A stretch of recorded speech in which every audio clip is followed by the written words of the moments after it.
Hi, my name is Andrea. I'm a graduate student in the Master of Education program, and today I will be sharing with you my research that explores the convergence of gambling and gaming in the digital age. The population that I explored was looking at youth, the average age of 14 to 18 years old, with transitional age youth up to the age of 30. There are some evidence that suggests that adolescents have a higher risk of developing problematic video gaming or gambling habits. Things that we look for within the field of addiction are things like accessibility, availability, and opportunity. And we see with gambling that these three components are there, especially with how accessible and available gaming systems and gambling systems have become.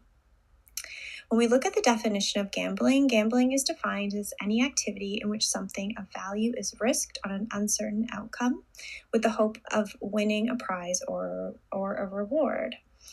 So we see this the way that gaming and gambling systems have converged. The design of video games have really changed. So things like graphics are more immersive, and there is a change in gaming spaces. So most of this being online instead of things like going to an arcade or mobile device or a console, games can now really be played virtually anywhere.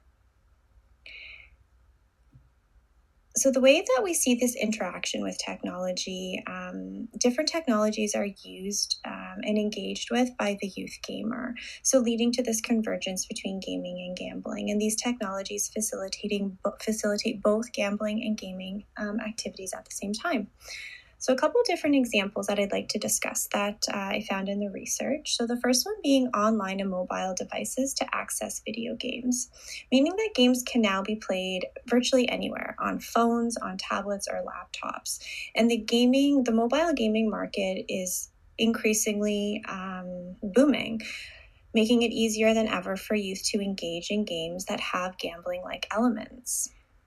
Another aspect that we see are virtual currencies.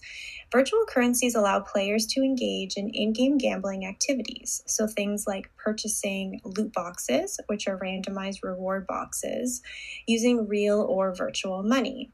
And the randomness and the uncertainty involved does mimic gambling odds and gambling behaviors.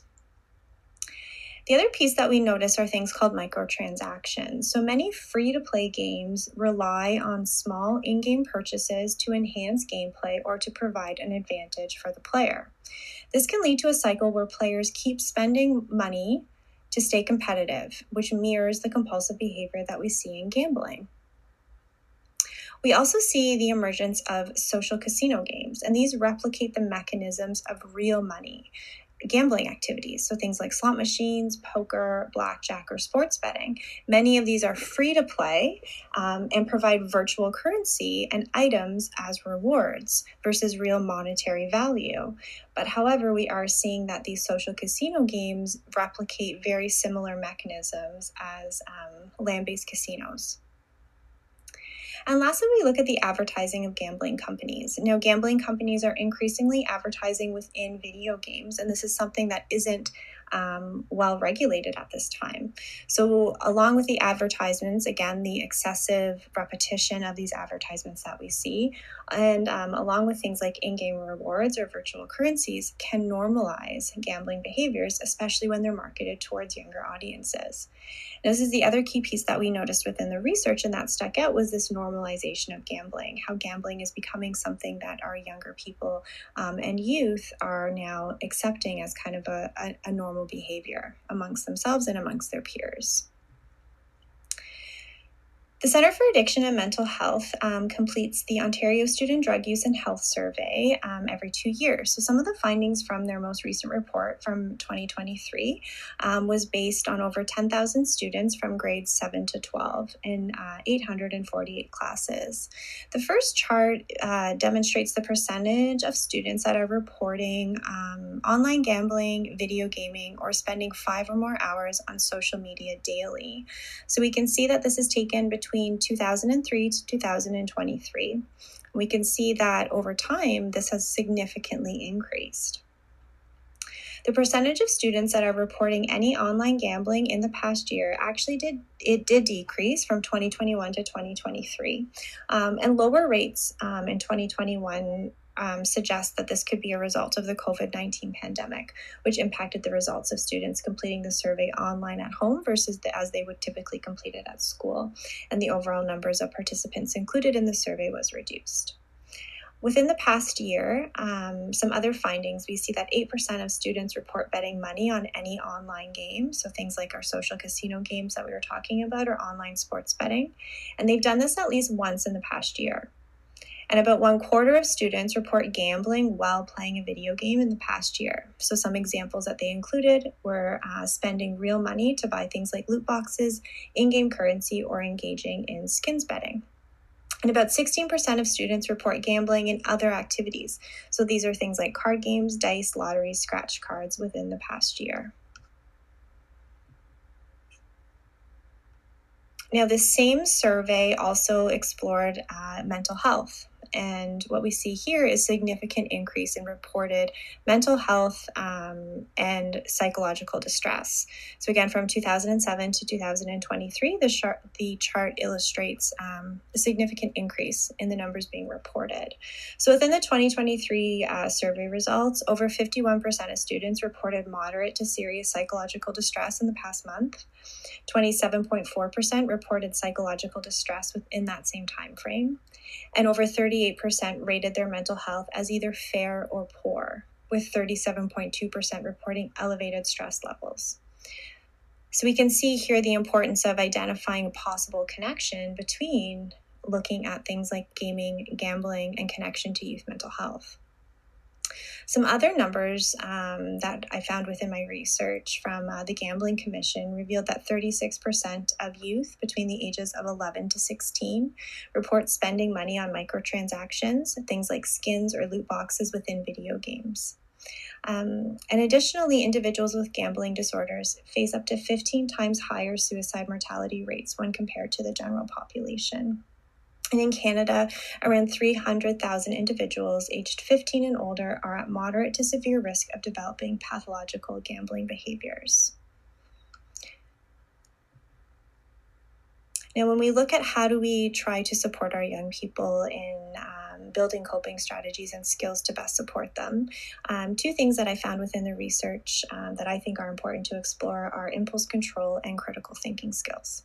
So impulse control is the ability to resist immediate temptation, and we know that strong impulse control can help youth manage stress, avoid making impulsive decisions, and help form stable relationships. Without impulse control, they might engage in things like excessive gaming or gambling, leading to dependency. And by learning to regulate their use of technology and make better decisions about when and how to use technology, youth can experience greater satisfaction within their life and better mental health outcomes, hopefully leading to a more balanced and healthy relationship within the digital world. And critical thinking allows youth to question assumptions, evaluate evidence, and make informed decisions. And in the digital world, this is really important because it can help young people to understand these tactics that are used within games. So again, things like loot boxes and these gambling-like elements. And for youth, developing critical thinking skills is really important to help them navigate this digital world. It can help them better understand themselves, challenge some beliefs that they may have, and make more informed decisions. So within the research, some of the pieces I found were really looking at ways to cope with the stress of the digital world and recognizing that if we can cope with some of the stress associated with it, then we can learn to potentially thrive within it. And as technology continues to shape our lives, we have to find ways to develop these skills to manage stress and to protect mental well-being. One of the strategies that I found within the research is mindfulness-based strategies to help support the development of both impulse control and critical thinking. So some examples of mindfulness-based interventions that have been demonstrated to increase the effectiveness include components of what we call mindfulness-based stress reduction. So some examples of this could be breathing awareness meditation, awareness of breath, teaching our young people these strategies, and intervention strategies developed to strengthen things like emotion regulation, attention, and stress management. And in addition to our breathing strategies and exercises, informal mindfulness strategies can also include things like our present moment awareness, grounding skills, and strategies to increase self-awareness. Reflective journaling is a type of journaling that encourages individuals to explore their experiences, their thoughts, and their feelings, which can then help aid in personal growth and self-awareness. Youth can also use this tool to track and monitor their online time spent, their gaming, or their technology use patterns and habits. And ultimately, this can increase present moment awareness of technology involvement in day-to-day life. So, the research shows that gambling and gaming are complex issues for young people, and that these activities are influenced by social, environmental, and psychological factors. It's important to recognize how youth define gambling and how gambling within gaming has now become more of a normalized behavior. And when something is more normalized, we might find that it does become more available, more accessible, and more opportunity to engage in. It's also important to recognize how gaming and gambling are converging and how this will continue to best support our young people through education and self-awareness to really understand the intricacies and how these systems are designed to impact one another. Studies did highlight that there is a need for more research within this area, as we did find that this was kind of an emerging area looking at the role of technology with gaming and gambling. Also really important through the research to look at prevention and intervention strategies to address the risks. So things like the long-term effects of gaming and gambling on young people, brain development, and understanding the relationship between these two activities in hopes that we can create a healthier and a safer digital environment. Thank you.